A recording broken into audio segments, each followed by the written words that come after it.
Tomorrow we are going to discuss the magnum opus written by Aristotle, and it is better known as Aristotle's Poetics. And while discussing Aristotle's Poetics, today we are going to discuss Aristotle's theory of imitation or the nature of poetic imitation. Imitation, an act of imaginative creation. Aristotle did not invent the term imitation. Plato was the first to use the word in connection with poetry.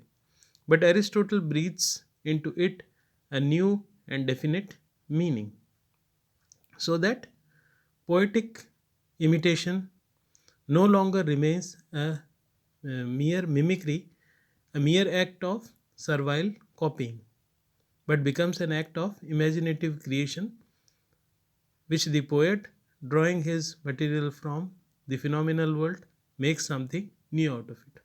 So we can easily understand it is making something new, not emulation, not copying, but it is an imaginative creation which is done by the poet, taking inspiration from others' work. So imitation is not a bad word or term. Enlarged scope of imitation, poetry, and music.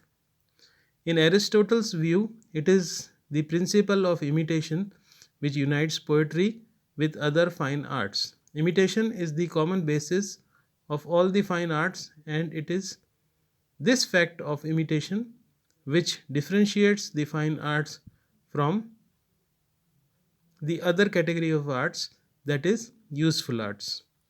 While Plato has equated poetry with painting, Aristotle equates it with music.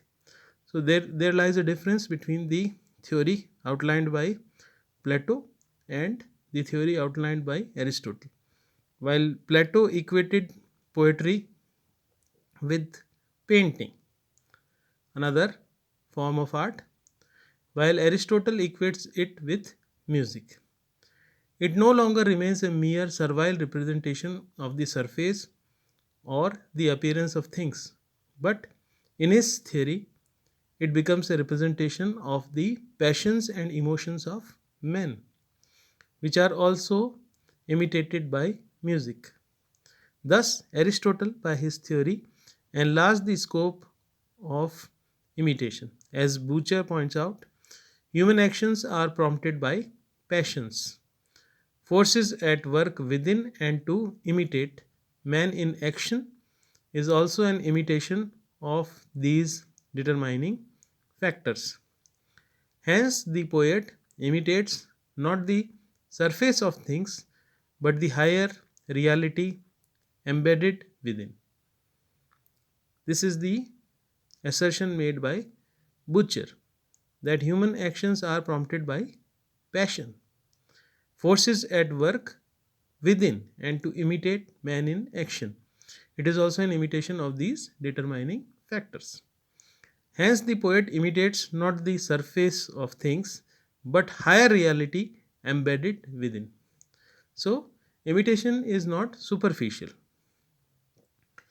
As these are also the objects of imitation of music, poetry has close affinities with music.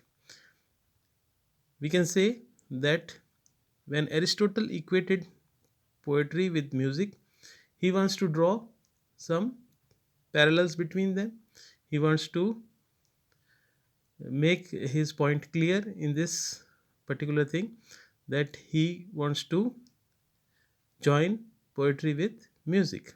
It is a mistake to compare poetry with painting as Plato did. And Aristotle disagrees with Plato, and he does not think that poetry can be compared to the art of painting as done by Plato. The medium of imitation. In the very first chapter of the Poetics, Aristotle says epic poetry and tragedy, comedy also, dithyrambic poetry, as also the music of the flute and the lyre, in most of their forms are in general conception of modes of imitation. They differ, however, from one another in three respects: their medium, objects, and the manner or mode of imitation, being in each case distinct. Thus, the medium of the poet and the painter are different. Now, he underlines the difference between those two things. The medium of the poet and the painter are different. The one imitates through form and color, and the other through language, rhythm, and harmony. When he says one imitates through form and color, he is talking about the art of painting. And when he is talking about comparison in terms of language, rhythm, and harmony, he is talking about music. The musician imitates through rhythm and harmony. In this way, poetry is nearer to music than painting. So he has made his point clear that poetry is comparable to music rather than painting.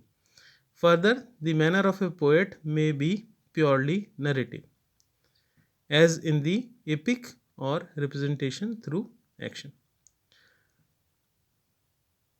So he wants to say that the manner of a poet is may be purely narrative, and we find it in the epic, or it is also represented through action.